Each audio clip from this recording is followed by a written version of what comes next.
wala na pong makakapigil po kay Pangulong Rodrigo Duterte. Ayan o. Makakauwi po siya. Ito po mga kababayan, basahan natin ulit ng tarot card si Pangulong Rodrigo Duterte. Yung mga nagagalit po, paki-skip na lang po yung video para hindi po kayo magagalit sa akin. At saka para lang po ito sa mga naniniwala. Kung hindi kayo naniniwala, huwag na po kayo manood ng video ko. Baka magalit lang po kayo. Akin lang po ito. Akin lang po itong hula na ito. Nasa inyo na po kung maniwala kayo o hindi. Kaya umpisa na po natin. Balasahin muna natin. Wala tayong lamisa. Nandito ko sa ano. Yan. Ngayon, diretsuhin na lang natin. Kukuha tayo ng 3 cards. Isa.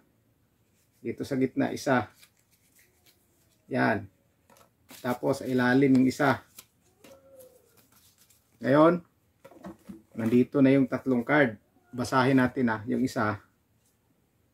Ito. Yun. Ayun Napakaganda po. Ayan Napakaganda po. Ang dami pong star sa paligid ni Pangulong Rodrigo Duterte. Ayan Enjoy the result of all your hard work. Ayan. Ayan po. Wala na pong makakapigil po kay Pangulong Rodrigo Duterte. Ayan Makakauwi po siya. Wala pong makakapigil. Napakarami pong napakaraming star po sa tabi niya. Napakaraming liwanag po na gumagabay kay Pangulong Rodrigo Duterte. May ibon pa Ibig sabihin, makakalaya po siya na parang ibon. Galing sa hawla, makakalaya na po siya. Makakalipad na po siya.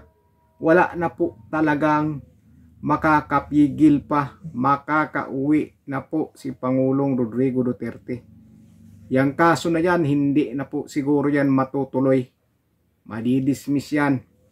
Sa mga hindi po naniniwala, huwag na po kayo manood dito. Tsaka nasa inyo na po kung maniwala kayo sa sinasabi ko. Sinasabi ko lang po dito, ayan, makakauwi po siya. Magkakaroon po siya ng kalayaan na parang ibon. Ayan ang dami niyang ayan ang daming star. Ang daming star po na nakapaligid kay Pangulong Rodrigo Duterte. Pagwawagi yan. Pagwawagi. Sabaga, marami siyang yung panalo. Sabaga, panalo. Marami siyang award. Sabaga, ayan Ito, sa unang card yan Ito, sa pangalawa. Ayan ayun yung 2 card. Baka sabihin nyo wala kasi akong lamisa dito Pinatong ko lang sa upuan tong camera ko. Baliktad ba? Hindi. Ayan, ay sus, Ginoo. Ayan lako, patay. Makakabalik sa trono si Pangulong Rodrigo Duterte. Ayan makakabalik siya sa trono. Ayan. Nako. Mukhang na. Ayan mukhang babalik na si Pangulong Rodrigo Duterte sa pagkapangulo. May posibilidad po talaga na kapag hindi makakatakbo si VP Sara Duterte sa 2028, si Pangulong Rodrigo Duterte po ang tatakbo at magiging presidente po siya ulit. Ayan nakaupo ulit siya sa trono. Tapos ayan, may hawak na siyang ano pa to hawak niya.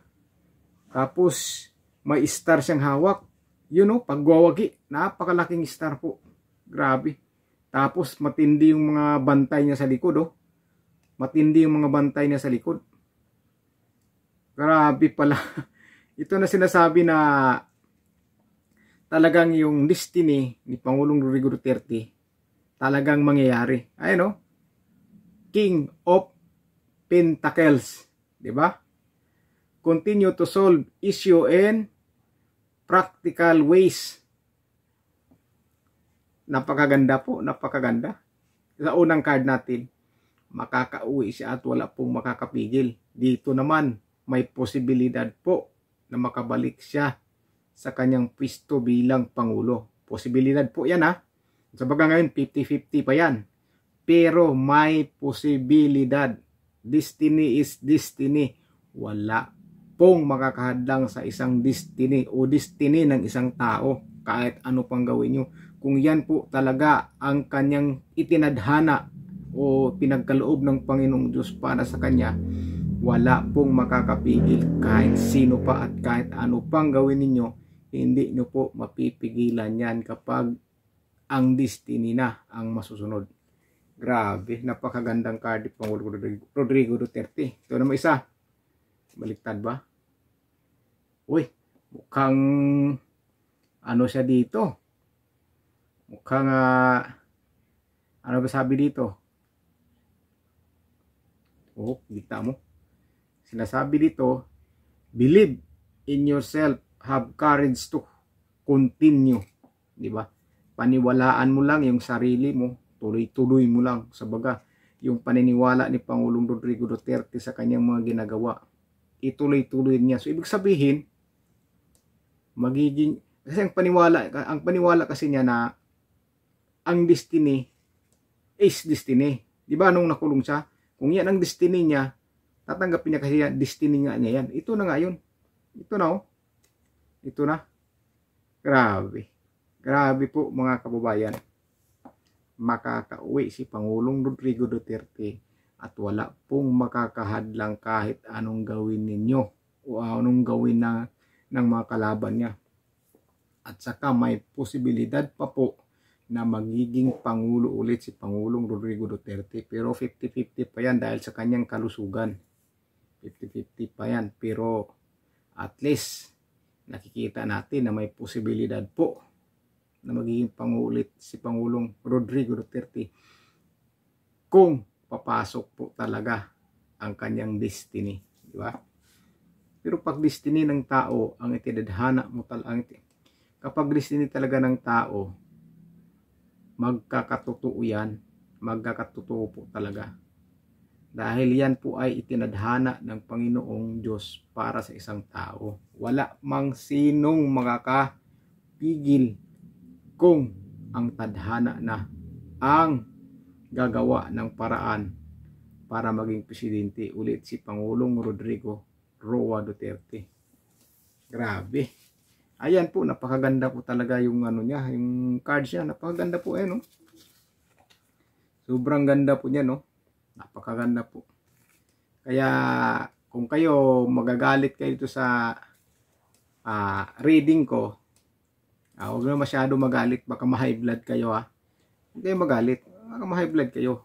I-skip nyo lang tong video. Sinasabi ko lang yung ano rin ang nararamdaman ko at nakikita ko sa card, di ba?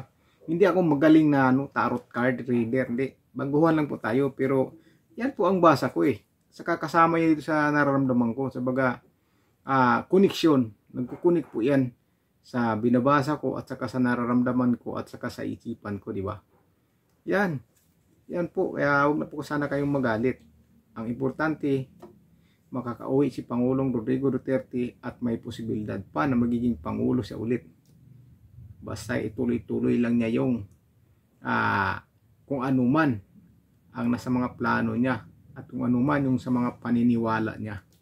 Ang paniniwala kasi ni Pangulong Rodrigo Duterte ay yung destiny, kung ano po ang kapalaran niya ay tatanggapin po niya yan kahit mga sabi niya kung talagang makulong siya o kaya ang firing squad siya, okay na sa kanya kung yan talaga ang tadhana. Mas gusto pa nga niyang maparing squad siya, yun ang sabi niya. Gusto niyang maranasan na magiging katulad ni Dr. Jose Rizal. Yan ang totoong tao. May panindigan, may prinsipyo. Diba? May isang salita. Kasi dati hindi po yan siya gusto maging presidente. Hindi po talaga. Ayaw niya. Pero sinabi niya, baka nagganyan, magsisikay, di ba? Ayan, hindi niya kagustuhan niya maging presidente. Marami po, naglabas po siya ng statement na hindi po talaga niya. Kasi imposible daw na magiging presidente siya, kaya ayaw niya. Pero yung mga tao noon, ang talagang nanawagan na tumakbo siya hanggang umabot ng time na si VP Sara Duterte nagpasimikalbo. Doon po, medyo na si Pangulong Rodrigo Duterte at nakumbinsi nga at umalis Sino ba yung tumakbong presidente sa PDP Laban? Nag-proxy si Pangulong Rodrigo Duterte. Kaya nang sinasabing tadhana o destiny ng isang tao na kahit anong iwas mo o kahit anong pigil ng ibang tao ay hindi po yan mapipigilan at hindi po yan maiiwasan.